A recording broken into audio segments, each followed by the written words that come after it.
آج ہم آپ کے سامنے پیش کرنے جا رہے ہیں حضرت محمد مصطفیٰ صلی اللہ تعالیٰ علیہ وسلم کا ایک ایسا واقعہ جسے سن کر آپ کی آنکھوں سے بھی آنسو آ جائیں گے۔ جی ہاں دوستو، پیارے نبی حضرت محمد مصطفیٰ صلی اللہ تعالیٰ علیہ وسلم اور ایک بوڑھی عورت کا واقعہ، جس میں ایک بوڑھی عورت مکہ کو چھوڑ کر جا رہی ہوتی ہے سرکار دو جہان صلی اللہ تعالیٰ علیہ وسلم کے ڈر سے۔ وہ بوڑھی عورت حضور صلی اللہ تعالیٰ علیہ وسلم سے بہت بغض رکھتی ہے اور ان کے بارے میں برا بھلا کہتی ہے، وہ بھی سرکار کے سامنے ہی۔ پھر سرکار دو جہان صلی اللہ تعالیٰ علیہ وسلم کیا کرتے ہیں، یہ دیکھ کر اس بوڑھی عورت کے آنکھوں میں آنسو آ جاتے ہیں۔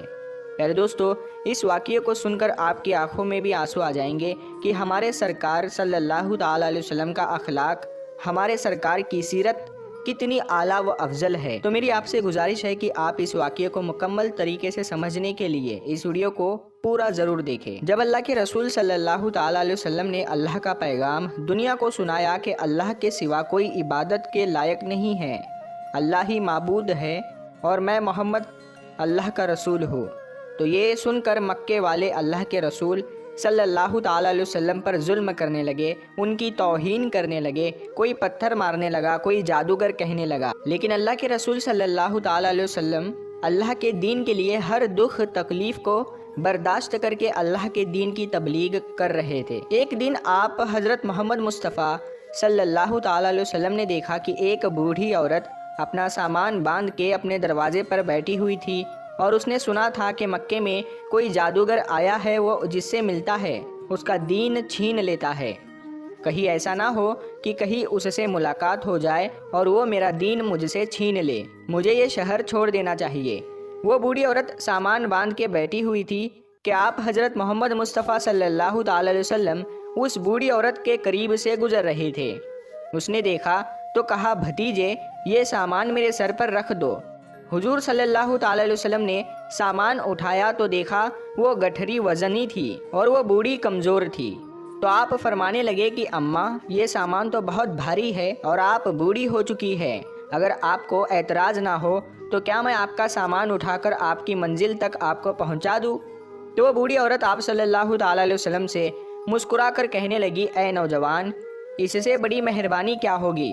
تو اللہ کے رسول صلی اللہ تعالیٰ علیہ وسلم نے اس بوڑھی عورت کا سامان اپنے کندھے پر اٹھائے اس کے ساتھ چلنے لگے۔ ابھی آپ صلی اللہ تعالیٰ علیہ وسلم اور وہ بوڑھی عورت ساتھ ساتھ چل رہے تھے،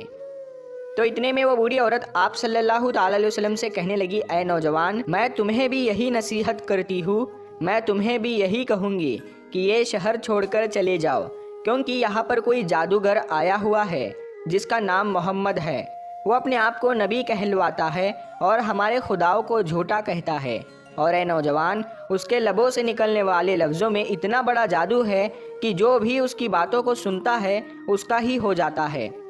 وہ اس پر ایمان لے آتا ہے۔ اس کے بعد وہ بوڑھی عورت کہنے لگی، اے نوجوان شخص، میں نے پوری زندگی اپنی بتوں کی عبادت کی ہے، میں یہ نہیں چاہتی کہ اب آخری وقت میں اپنے خداؤں سے غافل ہو کر اس جادوگر کی باتوں میں آ جاؤں۔ اس طرح پورا راستہ وہ بوڑھی عورت اللہ کے رسول صلی اللہ تعالیٰ علیہ وسلم کی توہین کرتی رہی، انہیں برا بھلا کہتی رہی، اور اللہ کے رسول حضرت محمد مصطفیٰ صلی اللہ تعالیٰ علیہ وسلم پورے راستے اس بوڑھی عورت کا سامان اپنے کندھوں میں اٹھا کر خاموشی کے ساتھ اسے سنتے رہے۔ جب اس بوڑھی عورت کی منزل آ پہنچی تو اللہ کے رسول صلی اللہ تعالیٰ علیہ وسلم نے اس کا سامان اس کے سپرد کیا اور آپ صلی اللہ تعالیٰ علیہ وسلم وہاں سے جانے لگے۔ تو وہ بوڑھی عورت پوچھنے لگی، اے نوجوان، کون ہو تم نے اپنا نام تو بتایا ہی نہیں۔ تو حضور پاک صلی اللہ تعالیٰ علیہ وسلم نے فرمایا کہ اماں، نام میں کیا رکھا ہے، آپ کا کام ہو گیا، بس یہی شکر ہے۔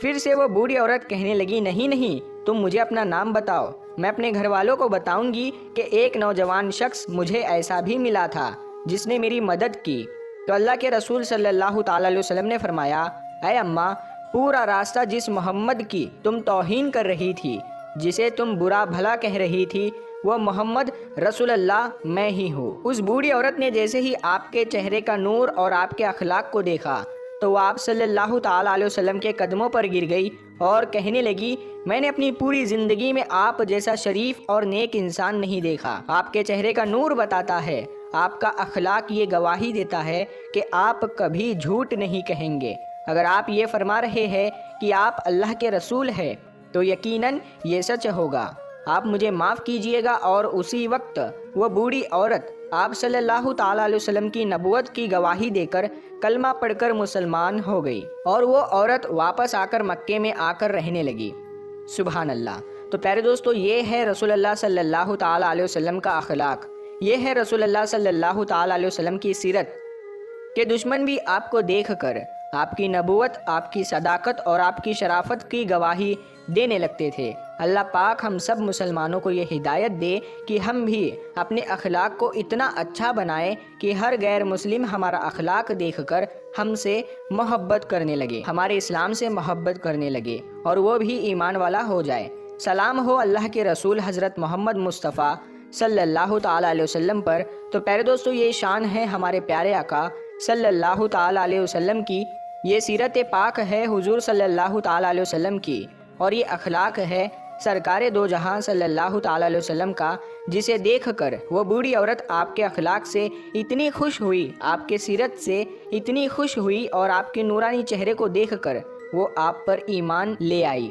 اور اس نے کلمہ پڑھ کر اسلام قبول کر لیا۔ پیارے دوستو، اس واقعے کو بیان کرنے کا مقصد یہ ہے، آج ہمارے پیارے آقا صلی اللہ تعالیٰ علیہ وسلم کے اخلاق کو آج کا مسلمان بھول چکا ہے۔ آج ہمارے پیارے آقا صلی اللہ تعالیٰ علیہ وسلم کی سیرت پر اگر ہم عمل کریں تو ہم بھی لوگوں میں محبت قائم کر سکتے ہیں، اور لوگوں کو اسلام کی صحیح معلومات بتا سکتے ہیں کہ اسلام ایک امن پسند مذہب ہے، اسلام ایک محبت والا مذہب ہے۔ اسی لیے پیارے دوستو، ہمارے پیارے آقا صلی اللہ تعالیٰ علیہ وسلم نے یہ سب باتیں لوگوں تک پہنچائی تاکہ لوگ اس پر عمل کر کے اسلام کو سمجھ سکے کہ اسلام حقیقت میں ہے کیا۔ پیارے دوستو، قربان جائے ہم ہمارے پیارے آقا صلی اللہ تعالیٰ علیہ وسلم پر کہ جنہیں دیکھ کر دشمن بھی ان کی صداقت، ان کی شرافت اور ان کی نبوت کا اقرار کرتے تھے، اور ان کی گواہیاں بھی دیتے تھے۔ یہ شان ہے سرکار دو جہان صلی اللہ تعالیٰ علیہ وسلم کی، یہ شان ہے تاجدار انبیاء حضرت محمد مصطفیٰ صلی اللہ تعالیٰ علیہ وسلم کی۔ واقعی ہمارے آقا کی شان نرالی ہے۔ پیارے دوستو، اگر آپ کو یہ واقعہ پسند آیا ہے تو کمنٹ میں یا رسول اللہ ضرور لکھیں۔ اللہ تبارک و تعالیٰ سے یہی دعا ہے کہ اللہ تعالیٰ ہمیں رسول خدا صلی اللہ تعالیٰ علیہ وسلم کی سنتوں پر عمل کرنے کی توفیق عطا فرمائے، اور ان کی سیرت پاک پر عمل کرنے کی توفیق عطا فرمائے۔ آمین ثم آمین۔ تو پیارے دوستو، آپ کو یہ ویڈیو کیسی لگی ہمیں کمنٹ میں ضرور بتائیں، اور ہمارے چینل کو سبسکرائب کرنا نہ بھولیں، اور اس ویڈیو کو زیادہ سے زیادہ شیئر کریں، اور اسے تمام اولیاء اکرام کے چاہنے والوں تک ضرور پہنچائے۔ تو ہم بھی حاضر ہوتے ہیں آپ کے لیے ایک اور بہترین ویڈیو کے ساتھ۔ تب تک کے لیے السلام علیکم، اللہ حافظ۔